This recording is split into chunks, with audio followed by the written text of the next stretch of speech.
Hello, and welcome to another wonderful episode of the New York City Category Theory Seminar. Today we have Ellis D. Cooper talking about pulse diagrams and category theory. Thank you, No-Son, for giving me this opportunity, and hi, everybody. I was born in Brooklyn. Where? Flatbush. Where? 309 Marlborough Road. Okay. East 5th, that's otherwise known as East 15th Street, between Beverly and Cortellia. I know where it is. And the corner Candy. You do? Yes. I live on J and 29. Okay, go on. Oh, well, I used to take a subway there. Right. And it cost a dime to take piano lessons, which I was no good at all. Anyhow, okay, so I went to Columbia University School of Engineering out of high school, Stuyvesant High School. And you went to Stuyvesant? Yeah. Yeah, you guys, you're all smart now. I went, it's co-ed now, right? Yeah. Yeah, when I went there, it was not. So I had a stunted adolescence, seriously. No, if I start talking about things like that, we'll never get to pulse diagrams and categories. Right, sorry, okay. Alex Heller was valedictorian in Stuyvesant. Oh. Well, I went to the 50th anniversary of the class I graduated in 1959, and nobody knew me, except my best friend, Bill Barth. Go. Yeah. So the motivation for pulse diagrams goes back to neuroscience, and I want to tell you the background of that gradually because it changed my life. And so I'll start with just giving you a abstract to make sure that I insist that this is coming from my sort of basic familiarity with biology. So I need not read that, of course, but this is the agenda. Hopefully, by the way, I think it's about an hour and a half, give or take. But these are the topics that I will go through sequentially down the left column and then down the right column. The right column begins with the first pulse diagram, and so I'm going to build up to that. The ontology that I insist on for my thoughts begins with space-time in the sense of, relativity theory, but I'm not talking about that other than to say everything, according to this ontology, everything is a world tube in space-time. Okay? If you give it a coordinate system, everything has spatial and temporal coordinate. But I want to insist, most importantly, right at the beginning, as you see this statement here, that beings and objects are categorically distinct. And I mean that in two ways. I mean that in the point of this talk in the sense of category theory, but also in the philosophical sense. Okay, there's a sharp distinction. Large language models are over here. Human beings are over here. And to me, that's sharp. There are plenty of wonderful universals in category theory, but there's also universals in biology. Certainly, the one I find most profound is that we, human beings, are at the end of the eukaryotic line here. Yeah, we're at the end of this line here, all the way, a tiny little part of that. Which I've expanded in this chart down here. This chart begins about 5000 BC in the Stone Age. And this is a pulse diagram. Well, it's a trace of a pulse diagram. This is a history of mankind.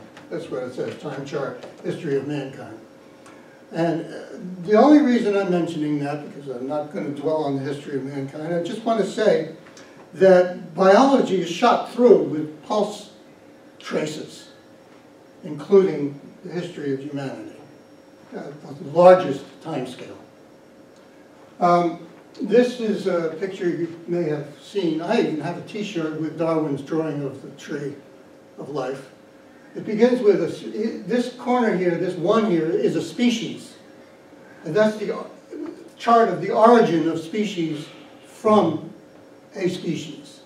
Whereas the last universal common ancestor is a scientific concept now, and begins here, is a bunch of molecules, and I want to show you some about that.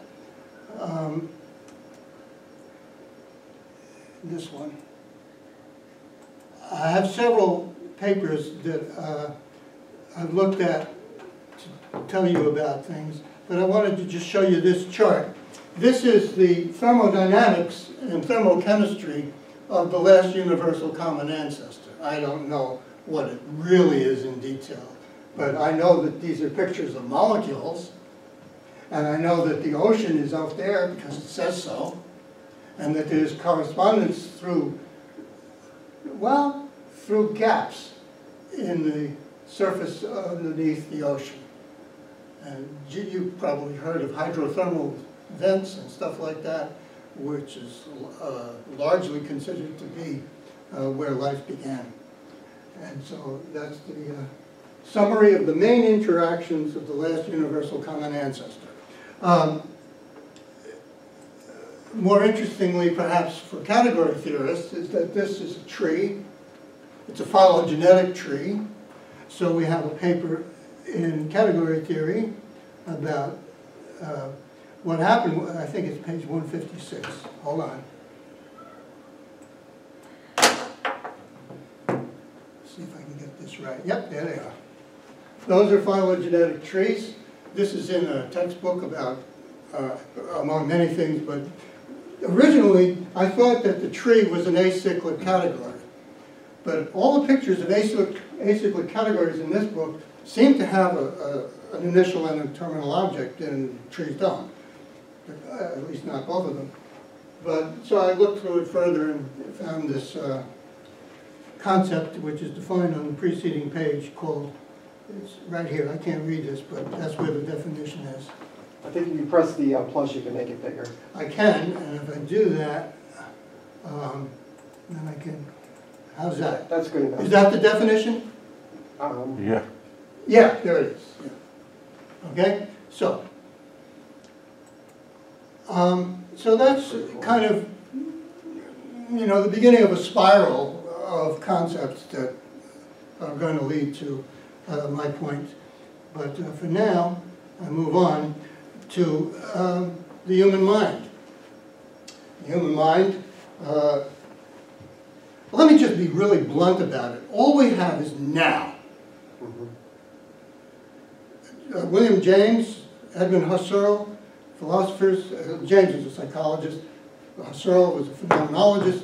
These guys really were trying to understand human temporal awareness, a major thing to worry about, actually, because it is all we have. We don't have anything from the past. We have memories of the past, we have anticipations and worries about the future, perhaps, but that's all in the present.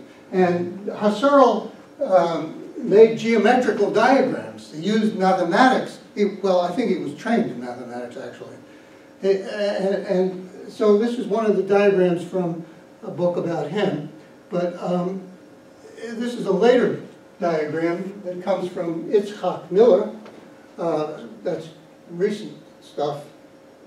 I forget what year that is, but that's in the 2010s or something like that. I had written up this diagram and put it on something like ResearchGate, and his daughter corresponded with me and thanked me that I was drawing attention, because it's a great paper. This paper, his paper on conception of temporal awareness is a great paper, and this paper had this picture in it. Now, the present now is right there. If something happens, they called it, Husserl called it a primal impression. Okay? It leaves a memory trace. The further back it is, the less you remember it. I mean, schematically. And so he called that retention of the primal impression back then. If something happens more near to the present, then it has more retention. It's closer to the origin. The vertical axis here is not what it appears to be, with numbers getting bigger going up and smaller going down. They get bigger going towards now. Okay? Got it. So there's really a bell curve there. But also there's protension. Protension is the Husserlian conception of what we think is coming. So something far in the future is high up, but something that you can anticipate that I'm going to be here in 5 minutes is going to be closer to the origin. Now, it turns out that William James, in the same time period as Husserl, but independently, I think they were aware of one another, a lot actually, but James actually introduced a word that he had read about by a guy named Clay, Mr. Clay. This is a quote from James, by the way. The concept of the specious present, that the now, the human now, extends over an interval of time. Maybe 2 or 3 seconds. Not much more, and not much less. Somewhere in the 2 or 3 second range. And so James drew this picture of each point of the horizontal line stands for some brain tract or process. No further details. They didn't know about, you know, what we know now about neurons, all that stuff, which I'm going to review a little bit. But anyhow, James was a wonderful writer, and he told us about that. What I did was combine James and Husserl with a modern phenomenologist named Barry Dayton, who in 2014 wrote a paper in this book called Subjective Time. Big book. Means subjective time is a big topic amongst philosophers and psychologists. And in Dayton's paper, there were a number of different drawings of alternatives to explain the species present. For example, there was this, they called it the extensional model. But there was also another model called the retentional model. And the extensional model was considered to be a series of overlapping presents. Overlapping. So it shows that like over here and over here. Whereas the retentional model of psychological time compressed a whole bunch of stuff into a single pulse. So you have a series of pulses, and that's where I'm starting to connect to the rest of the talk. And so you have these pulses and these interesting little pictures, but the first thing I do is I combine all of that into this picture of integrating Husserl and James. I take James' pulse and turn it into a probability distribution across the retentions and protensions. This is a new picture. But I have an even newer picture, because I wanted to also bring in Barry Dayton's idea, and that is this. Here I'm talking about the waxing and waning of neurological pulses in the brain of the human. And as a pulse wanes, it has a certain low level of excitement. Whereas as it waxes, as it rises up, it has an increasing amount. And so I imagine that there's a probability distribution here if you count up how many things are in the boxes, in the vertical columns. That's all I'm going to say about this. I just wanted you to know that when I'm spiraling down from the history of humanity, I'm passing through the human mind and working my way towards hardcore biology. Okay, so that's the spiral. The P and the R, is that protension and retention. Okay. So it's a diagram that's going on in your head while you're doing this. Yes, sir. And yours. We're all doing this. Hopefully synchronized. Yeah, hopefully. Thank you. This is a paper now moving into hardcore biology, and that's where I'm going to stay for the rest of the talk. But biology is beset with huge problems.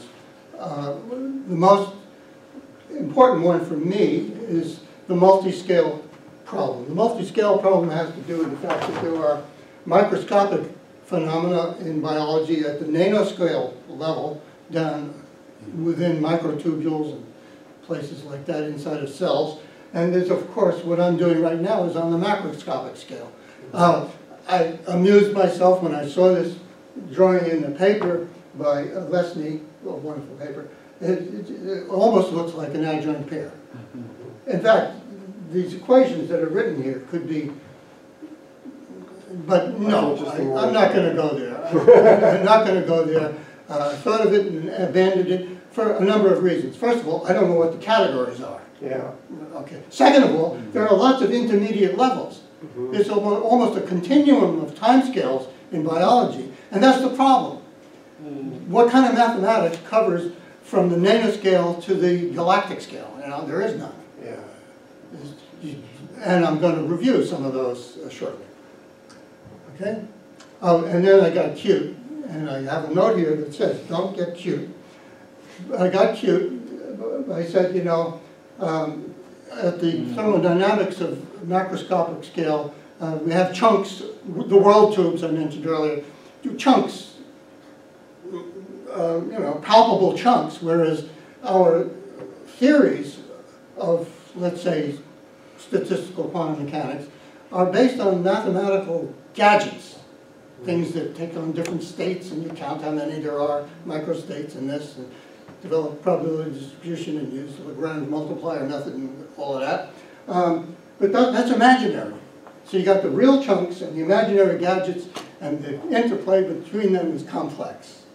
That's cute. I shouldn't do that. But here's a paper that is for the mathematicians, you know, us, because there's a summary of many different approaches. And let's see if I can turn this on and look at page 3.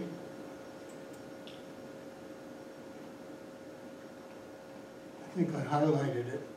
Yeah, I did. And I'll make it bigger as you suggested and get rid of that. This is the Lotka-Volterra equations, which have, I'm going to come back to them over and over again, so this is just the first time that I'm telling you that they've made a big impact on the history of mathematical biology. First of all, because they're differential equations. That's great. Second of all, they're talking about something really important, as I will elaborate, but I just want you to know that in this paper on the open problems in biology, mathematical biology, that's one of the main things they want us to look at. And so, there it is. Here's just a quick schematic of the time scales and spatial scales. Time is vertical, spatial is horizontal, and it goes from, I can't read that, it says millimeters, yeah, millimeters, and here you got picoseconds. And I'll even go to attoseconds if you want, but because there's a lot of time scales in the universe and even at the level of human beings. So, the multi-scale challenge is, you know, that's a technical term now in theoretical biology. And this particular paper starts to tell us what kinds of mathematics are currently being used to address this difficulty. So I want to go over that a little bit more. I got 9, 14, and 16. Good. Okay, so first of all, we'll go to page 9 and show you this very interesting thing. You've got some pulses here in the Department of Real-Time Reasoning about signals. And on this side, you have logic of time, see, Boolean algebra. Yes? Oh, is this from the paper you just put the abstract on, or what? Yes. Yes. Let me be perfectly clear about that. It's this paper. Okay. Okay? Thank you. Okay, what so, are the pulses representing? okay, I have not studied this, but this looks like we're talking about a property being satisfied over certain intervals of time. That's what it says here.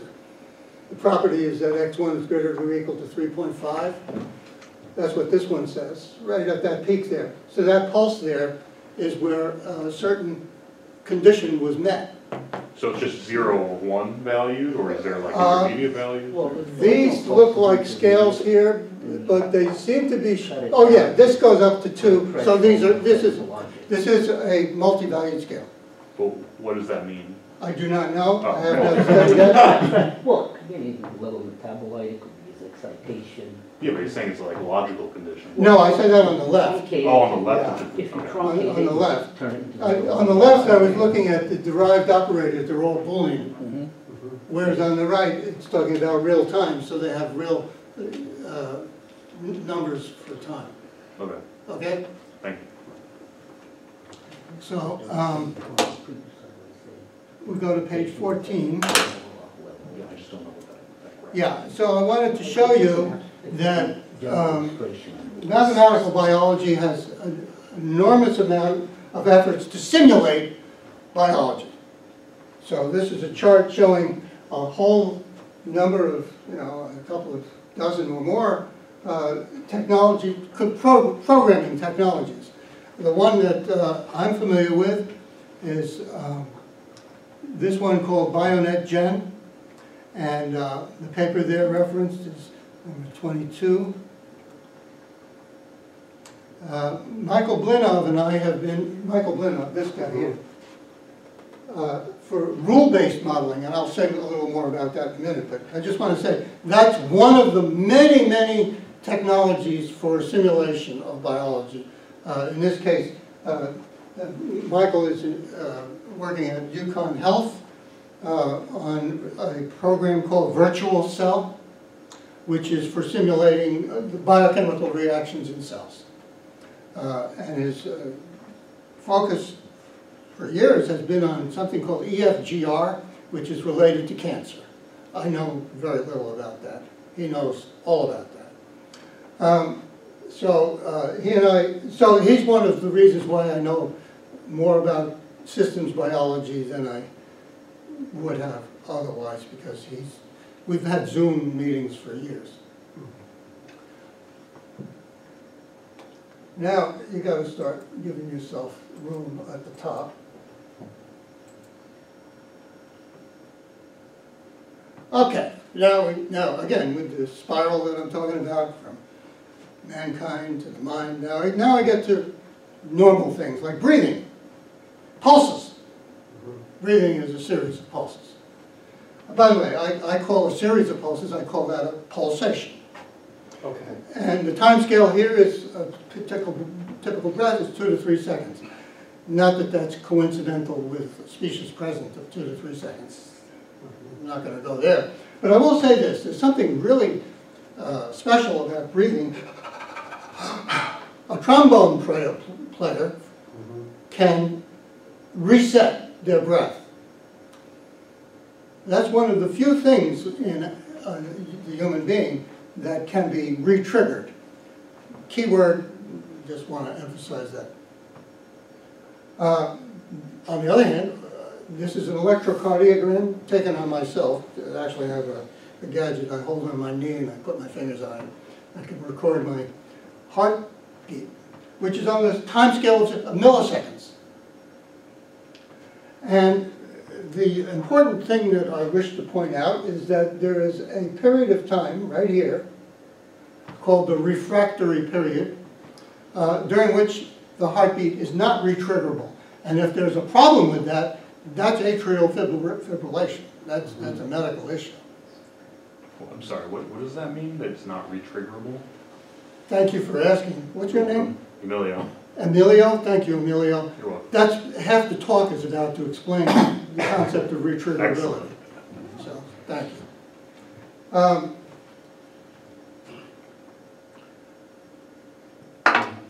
In the 1950s, Hodgkin and Huxley published a series of papers of the most magnificent scientific research about axon potentials. That is to say, spikes in neurons of animals. And they were working with the giant axon of a squid.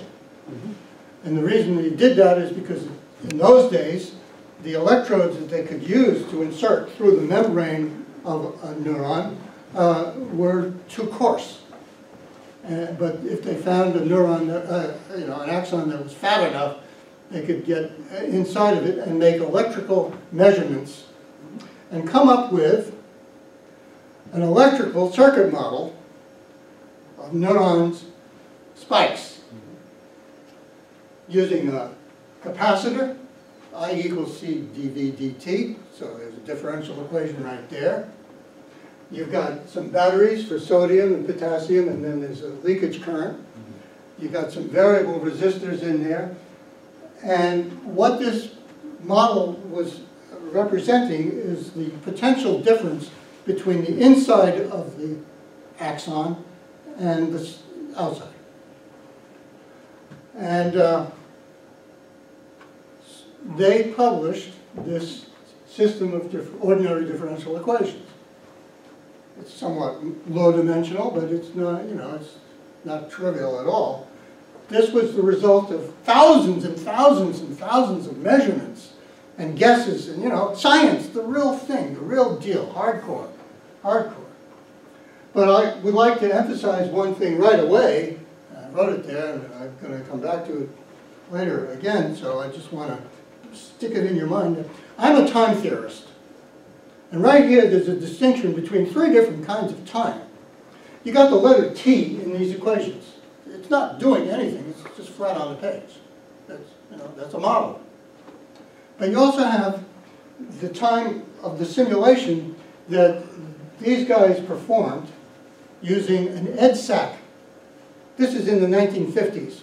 Mini computers didn't even exist. They used a mainframe.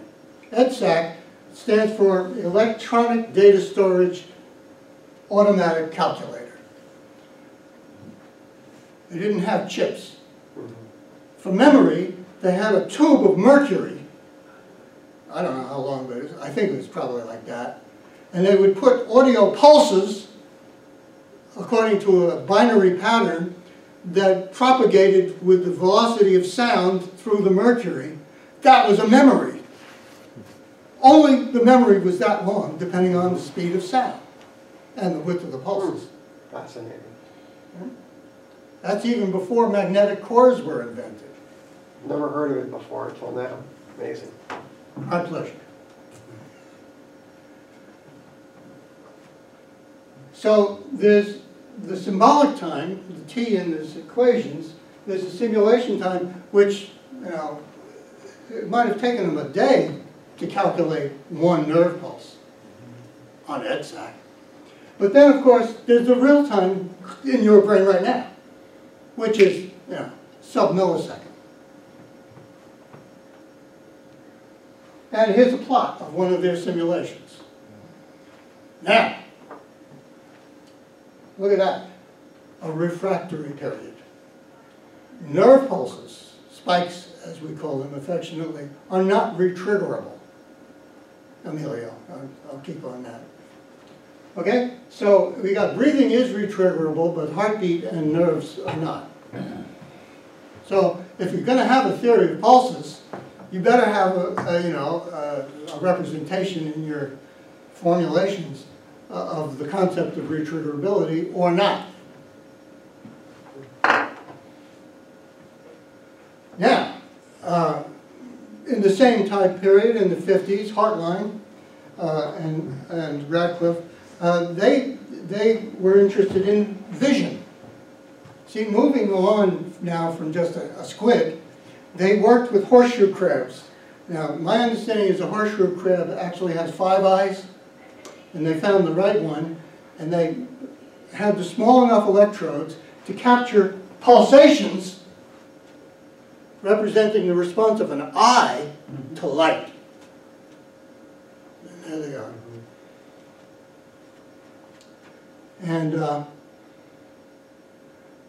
all of these guys got Nobel Prizes for what I just told you about.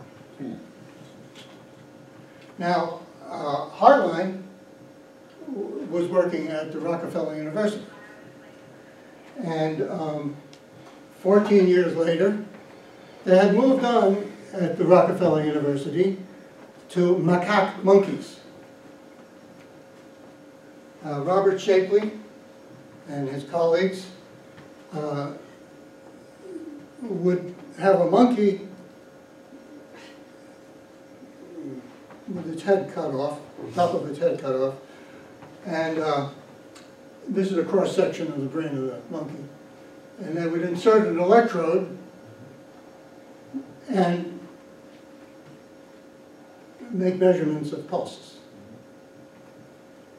How could they tell when they were at the right place? It's blind. They're flying blind. You know, they're cranking this electrode down micron by micron into the brain of an anesthetized and subsequently lovingly sacrificed animal to learn something about the visual cortex of the monkey. Because what they did was they had the monkey in a rigid position in front of a visual visual stimulator that consisted of a screen. And when Shapley was working on this in the early 1980s, they were using like a custom-made oscilloscope display where they could, you know, design patterns on the oscilloscope. You know, you could make a Lissajous pattern with the X and Y axes on an oscilloscope, right? And you can make moving patterns of various kinds and make measurements. But 8 years later, Shapley and his colleague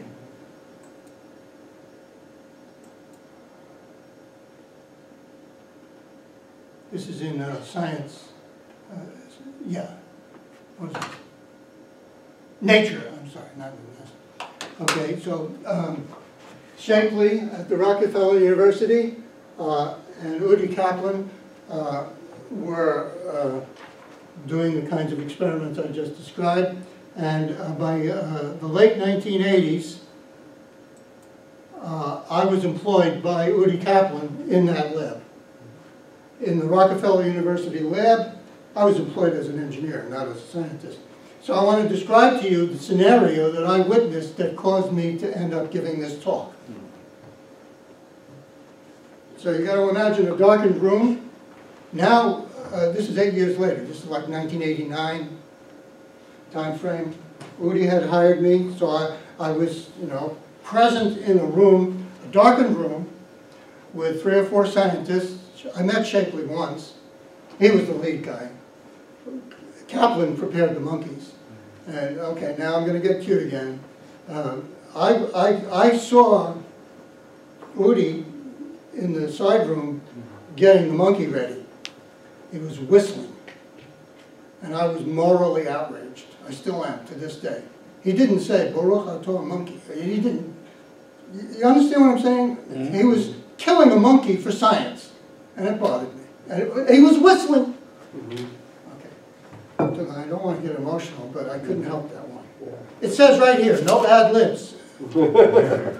He's breaking all the rules. I'm sorry. So these 3 scientists are in this darkened room.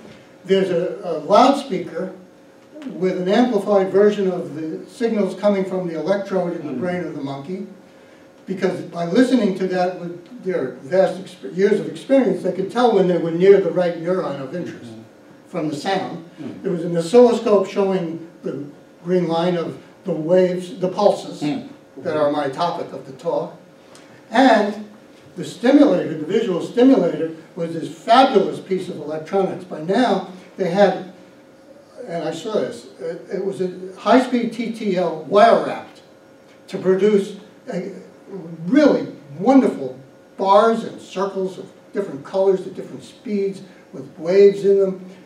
And they were recording from the monkey exposed to this visual stimulator. And it was really quite impressive. And so I started trying to make out what I could think of mathematics for it.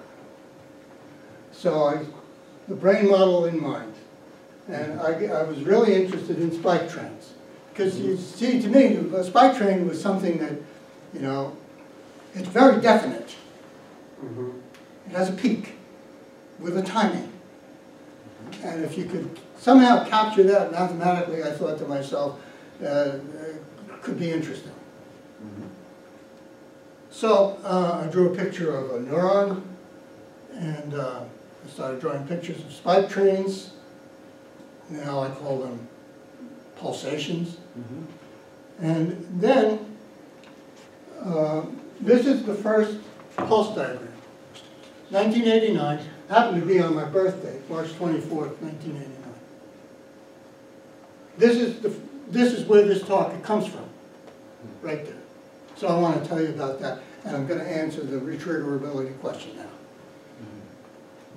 So what I was thinking was that in addition to the usual algebraic theory of automata, which does not mention time, I would introduce an element of time called the dwell time. I drew an arrow. But the picture is what tells the story. There's two states here, I call them states. The left one, called the low state, is spinning rapidly.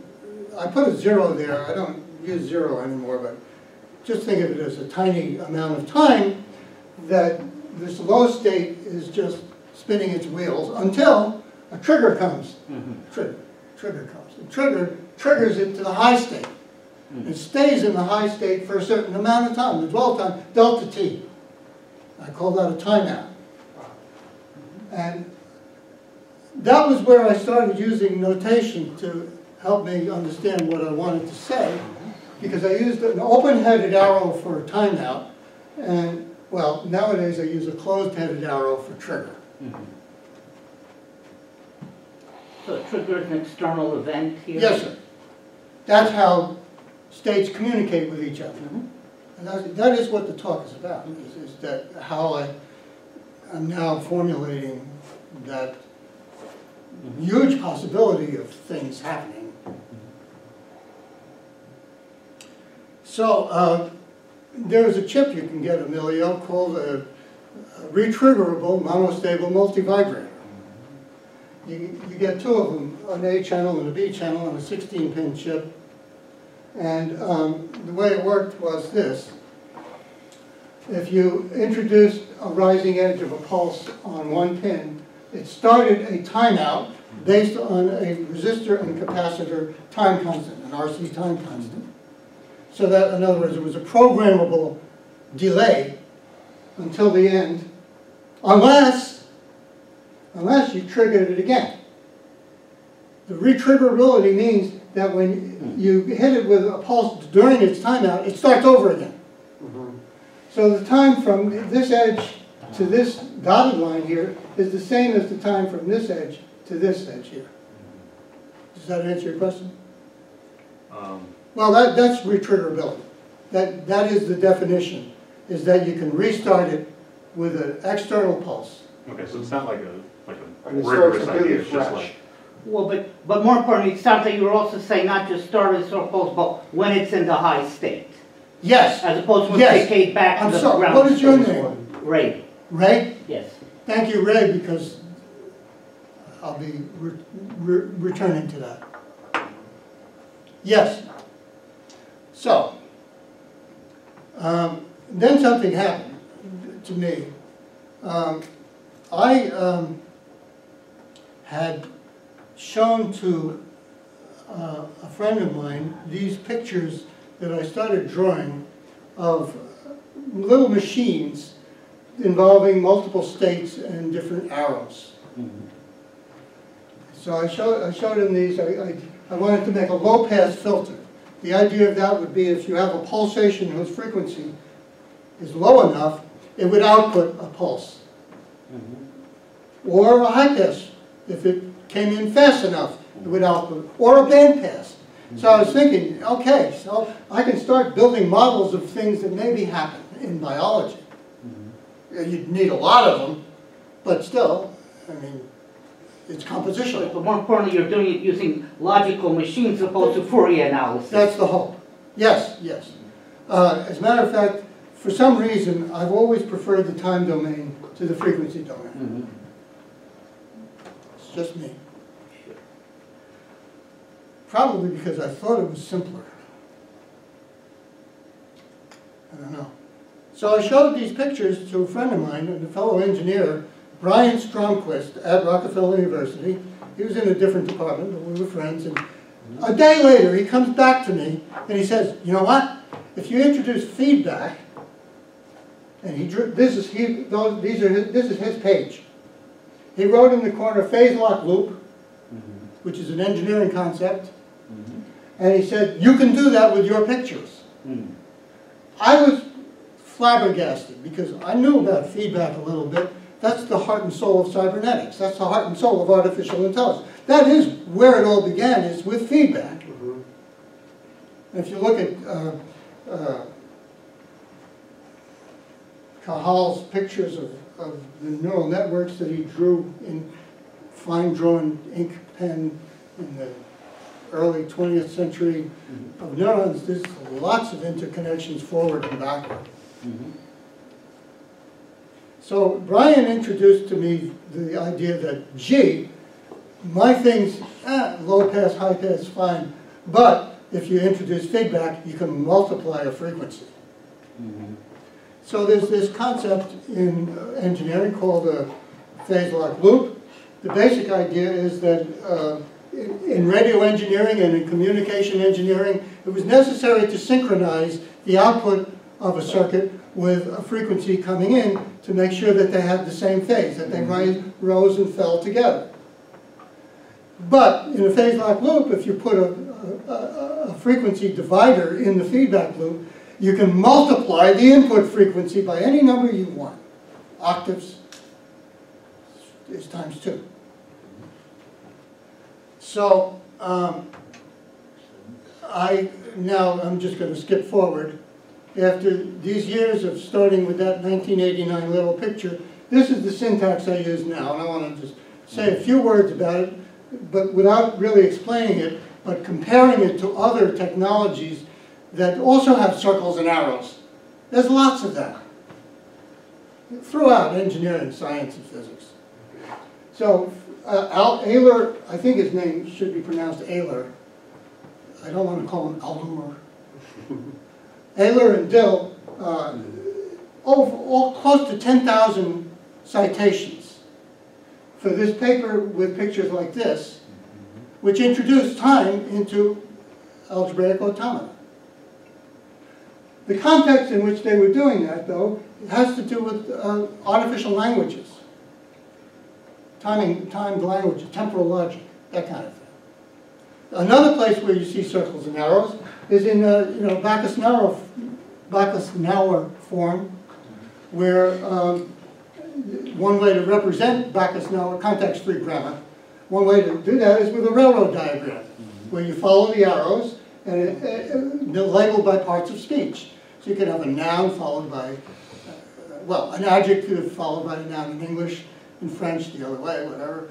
And if you follow any path through this, you get a grammatically correct sentence of some artificial language determined by a bunch of, by the way, Java, any programming language has a Bacchus-Nauer form that looks like that.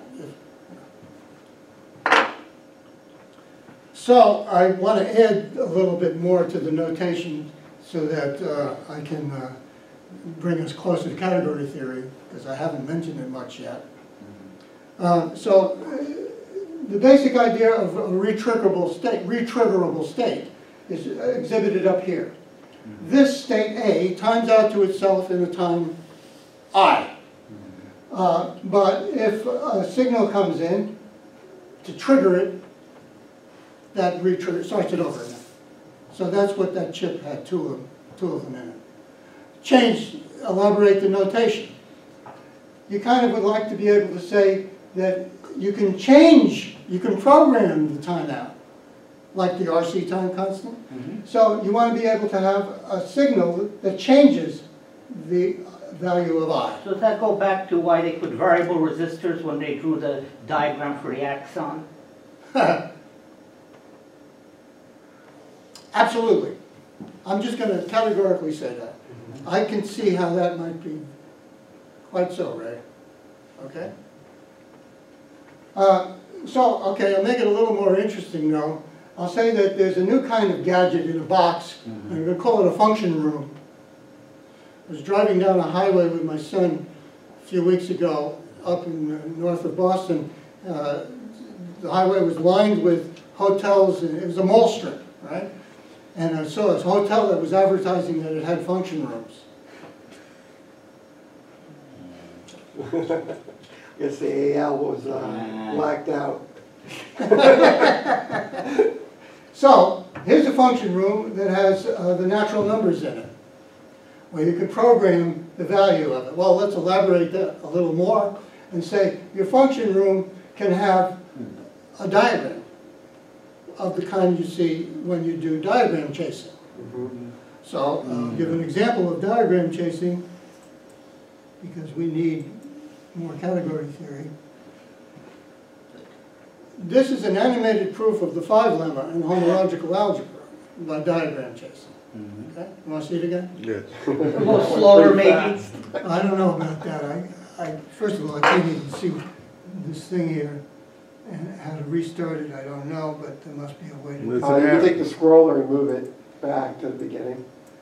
If this were live, this is. Oh, it's not live. No, Okay. this is. Just exit out and do it again. Yeah, I think exit out is best. Oh, it's a GIF. Okay. Yeah, a series of GIFs. Mathematica knows how to take a series of GIFs and make an animation. That's how I did it. Okay? Saw it again? What does this say? Huh? Okay, so the point is this. Your function room can have an arbitrary diagram from an arbitrary category, provided you can send signals that, on the one hand, select one of the objects in the diagram for a value, whatever that means, basically a morphism from the initial object of the category, okay, 1 to x. So that's a set signal, or you can send in a signal that says which morphism in the diagram to follow to produce the composition of that morphism with the initial object mapped into the domain. Okay.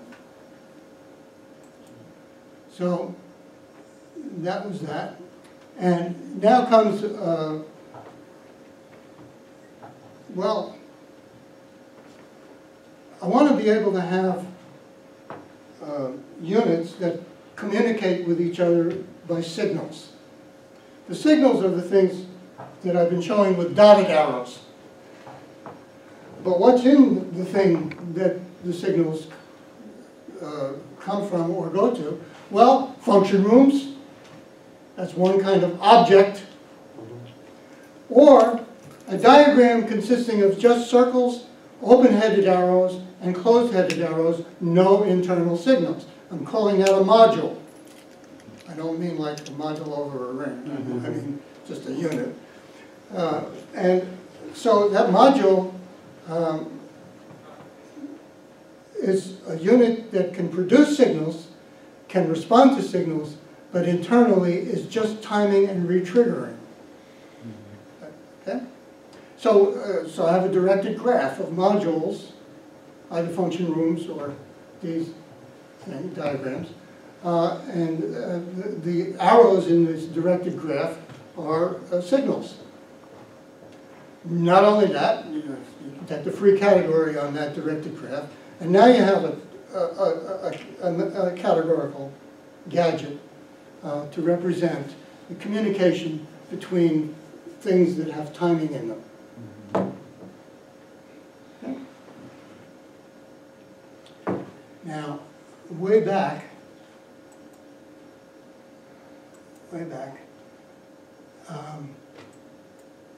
I didn't show you this, but now that I've said what I just said, I think it's appropriate to show you this.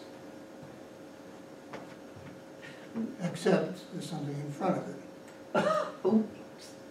That? Okay. Play it again. Play it again. There we go. This is life. All of life. That's it? All. That's it. More. I'll tell you what, let's stop it for a moment and just take a good look at what's going on there. Okay? I'm thinking of biological organisms as being communicating modules. Gotcha. Hierarchically, because there are modules within modules within modules, all the way down to the cells, all the way up to societies.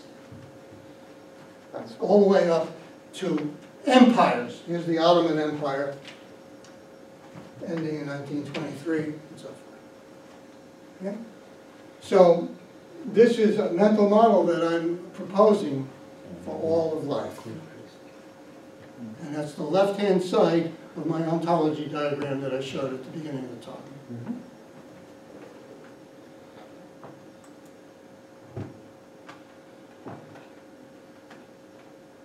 Quick review of everything, because now we're going to move on a little faster. I've written a Python program to simulate the operation of pulse diagrams that are made out of circles and different kinds of arrows. I've thrown in a fourth kind of arrow in addition to the signal, the timeout, and the trigger arrow. There's a stochastic arrow, so that if you have a state, if it is activated, it will automatically go to one or the other of several other states labeled by probabilities that sum to 1. So you have your stochastic matrix there. Okay? And you can have as many as you want. And I'm going to use that later.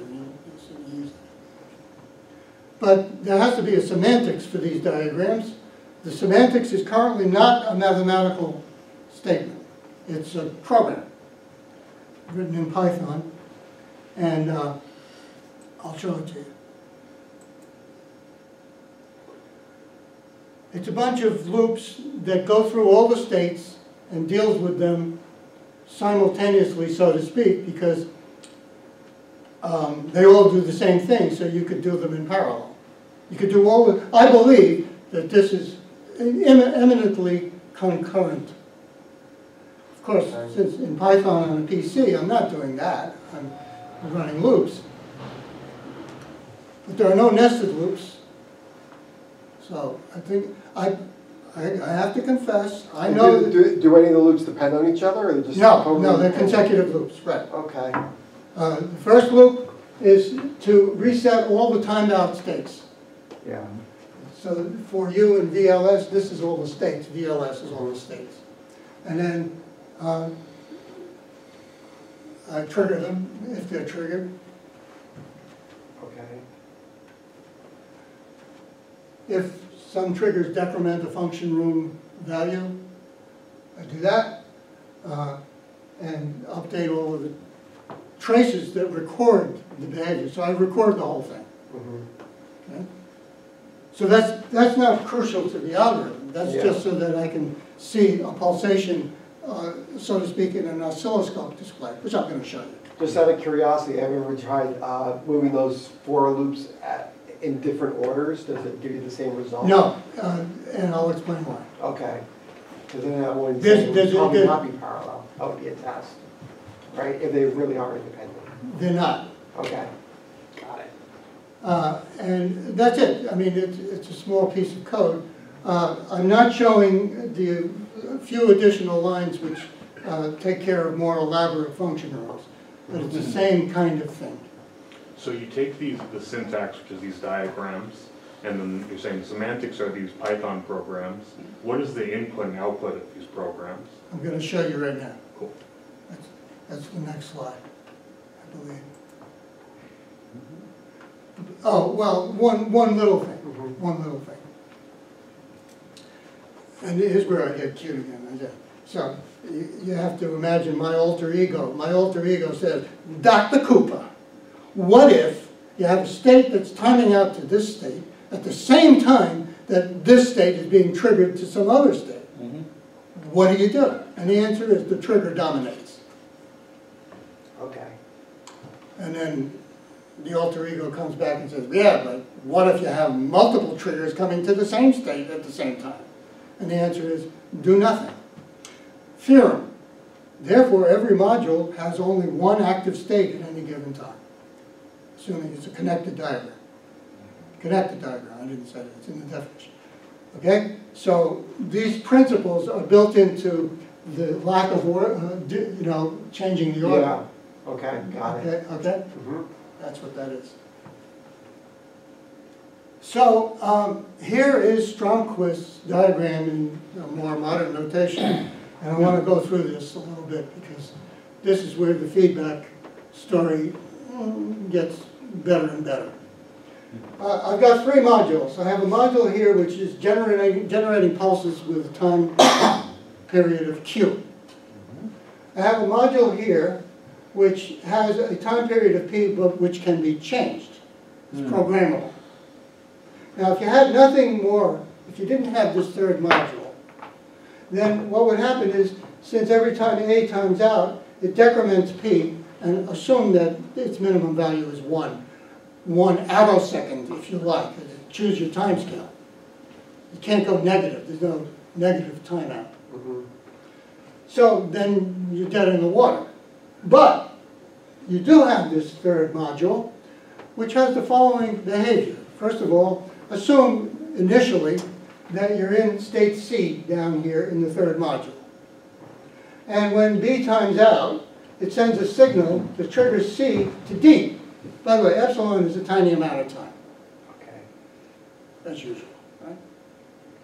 So now it's in D until the next signal from timeout of B occurs. So you need 2 signals from B to move yourself up to E. And when you get to E, 2 things happen. You go back to C, and you increment P. You fight the decrementing coming from A. So you've got 2 forces on the same number. And one of them is in a feedback loop that's half as fast as the other one, because you need 2 of those. So I'll write a differential equation to say that. So now I'm using a differential equation to model a discrete system. We don't always do that, but I did that. And here's what the differential equation says. But first of all, the right-hand side is a rational function. Yep. It's not a polynomial, it's a rational function. And so it says the rate of change of P is the negative of the frequency of A, because it's speeding it up, and slowing it down at 1/2 the frequency of itself. So, okay, you have a differential equation. I'm not writing down the initial condition, but I'll take Q equal to 3 and P equal to 23 or something. Well, but is it going to have like a base of attraction where you anywhere in the basin you'll get to the same thing if you wait once you pass the transient? You are really good. It's coming right up. In those words. But you have to prove it. Sure. That's the thing. That's the thing. So, Yeah. okay, there's a couple of things you have to do first. The first thing to do is you set the right-hand side equal to 0 to get the equilibrium point, to get the attractor. And so that would say Q equals 2P, so P equals 1/2 Q. Okay, I've doubled the frequency, I've got a frequency doubler. That still doesn't prove that the basin of attraction goes there. So that's what I want to tell you about next. Well, you're pretty useless thing if you have to be exactly right on frequency to double. Yeah, what would be the point? By the way, here's the Python code for that model. This is, and when I run it, I get this oscilloscope trace. Now I'm doing pulsations for real. So I'll point out that A has a constant 2 divisions of timeout, whereas B speeds up until it has 1 division. So it doubles. It works. Okay? That's one way to look at it. Here's another way to look at it. I wrote a little program that shows the basin of attraction over here. And everything converges. I'm starting here with a timeout of 3, and this is 1.5. Okay? So even if B starts out at a high frequency, short period, or a low frequency, a long period, it all goes there. That's not a proof. That's experimental mathematics. It's just Python and matplotlib. Right, you haven't written down a Lyapunov function for us, something like that. Just wait. Not yet.